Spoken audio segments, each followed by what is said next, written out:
Hello everybody, it is Becca Switzer with Roof Sales Mastery here and author of Diamonds in the Sky, and Cole, apparently, who is, once again, let's just not, yep, there he is. He's pretty handsome. Now I have to adjust my whole computer again, hopefully it's just fine. Okay, anyways, today I wanted to talk with you guys about closing. More specifically, I wanted to talk to you about your closing ratio.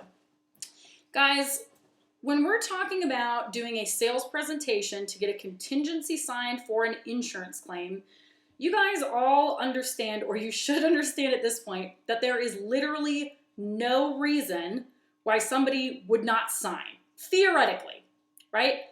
If they sign that contingency with you and the roof doesn't get approved for whatever reason, nothing bad happens to them. Their rates do not go up. Okay, there's no penalty, they don't owe you anything, so nothing bad happens. If they sign with you and then they do get their roof approved, then they get a virtually free roof for pennies on the dollar, and that's pretty much it.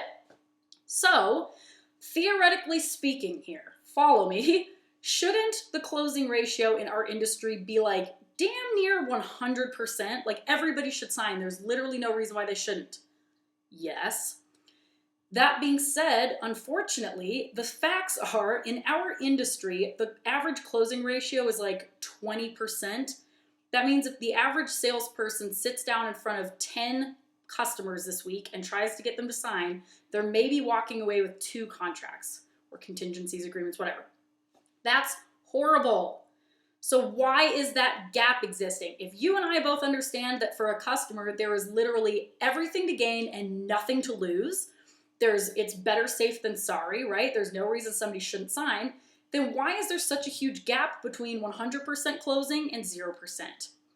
The only difference here is you get it in your head. So why isn't the customer understanding it? Because you're failing at communicating that effectively, okay? That's it. The only thing standing in the way between you and a 100% closing ratio is what you are saying when. It's your sales presentation, okay? So if you're not consistently signing 80 or 90% on the spot, your sales presentation is lacking in several key areas, okay? And guys, most of you never actually learned a legitimate sales presentation. So I'm gonna give you a little slack here, because most of you probably showed up for this roofing job and somebody was like, hey, go listen to Jared and here's some contracts, listen to him sign a couple deals and you'll figure it out. But the fact of the matter is, guys, if we understand that everybody really should sign, then we just have to make sure we're communicating that effectively. And when we do communicate that effectively, your closing ratio should be damn near 100%. Now, I'm not expecting that you should be at 100%. First of all, that's not possible because there's a rule in sales here. It's 10-80-10. 10% of people will just always say yes. It doesn't matter what it is. They're just like, sure, like they say yes to everything. Then the other 10% of people just says no matter what, okay? And like, doesn't matter what it is, they're just very cynical, skeptical, negative, whatever. And then 80% in the middle really depends on the salesperson, okay? And it never has anything to do with you personally most of the time, unless you're just a smelly a-hole, I don't know. Most of the time, that just has to do with how good of a job you do presenting the information. So what is a good sales presentation? Guys, essentially, it's a laid-back, conversational, no-nonsense, very straightforward, no-brainer, where you are educating the customer, giving them the necessary information, everything they need to know and nothing they don't, and then handling all the potential objections before they come up. So if you guys are getting a lot of the same objections where people say things like, well, I want to think about it, or I think I'd like to talk to my insurance agent first, or, well, can you just leave me a bid, or can you leave me your card, or yeah, I think I want to sleep on it and then I'll give you a call back, or they just disappear. If you're not getting a yes on the spot, you're probably not getting a yes later. And by probably, I mean 98% of the time you're not getting a call back later, okay? The end of your presentation, the person should be so on the same page with you that they're just like, cool, so do I sign something or like what do we do next? That's how clear it should be for them that it's a no-brainer. I've got nothing to lose and everything to gain potentially with this. Let's get it going. So if people are not saying that, and if you are not closing 80 to 90% on the spot, you have room for improvement. And the room for improvement simply comes down to what you are saying when. Guys, some of you out there are probably closing that high. So you're like, yup. And then some of you guys are probably like, yeah, right, 80%, 90%, that's impossible. It's not.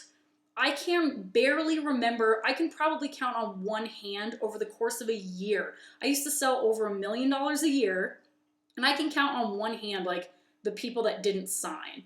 And usually those were people that like, either they were that 10% no person that they had like wore tinfoil on their head and they were so paranoid they wouldn't sign a piece of paper if it meant that you were going to give them $1 million and a Ferrari. They'd be like, I don't think so. Or they like literally didn't speak English and they didn't know what I was saying. Like that's how few people should be skeptical of signing. Now my dog's gonna scratch his head and you're gonna hear his collar jingle. It's fine, he likes to make music apparently. Can we just let him do it? Okay, great.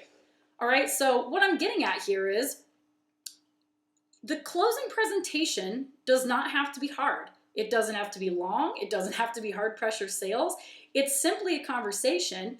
And right now, if you're not at 80 or 90%, like I said, you can be, but your presentation has to be good.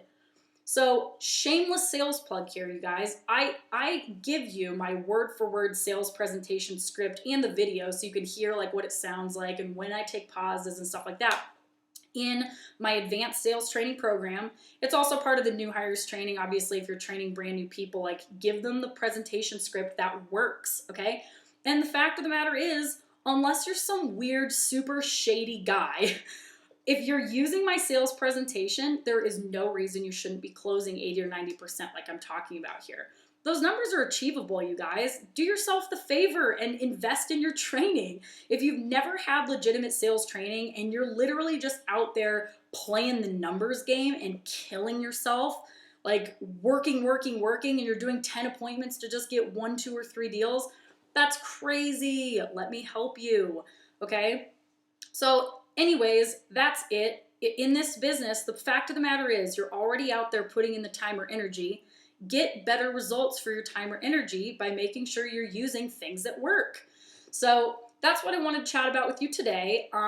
As always, you can visit www.roofsalesmastery.com. You can subscribe to my YouTube channel here, obviously. And if you want more information, shoot me an email, becca@roofsalesmastery.com, and I would be happy to help you cut down that learning curve. You guys, in this industry, the learning curve is expensive, okay? It's expensive to invest in training for yourself, but you know what's more expensive? Missing 30 or 40% of the time. Every single time you sit in front of somebody at the kitchen table and they don't sign, you're waving goodbye to $1,500 or $2,000 on average. Every time you get in front of the door and somebody won't let you do an inspection because your pitch sucked, waving goodbye to $1,500 or $2,000. It's too expensive. So add up those mistakes and then add up what it would cost to take a program. It's a no-brainer.